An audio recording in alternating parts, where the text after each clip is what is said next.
এই গ্রামে আপনি কারোর সম্পর্কে নোংরা কথা বলবেন না, বাজে কথা বলবেন না। কারোর বর যদি আবার বিয়ে করে না, সে যন্ত্রণা।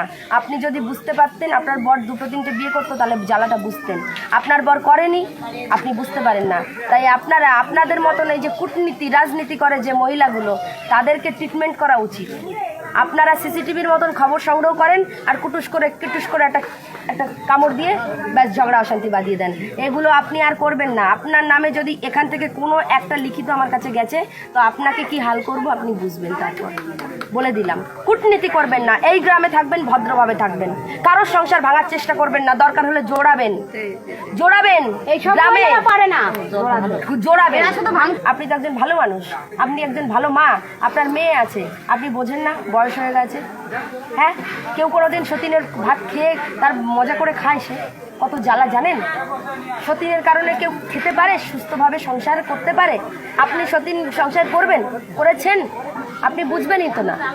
যার জ্বালা সে বুঝে। আপনি কেন এগুলো বলেন যে মিলেমিশে খা, সতীন নিয়ে খা? এগুলো কেন বলবেন আপনি?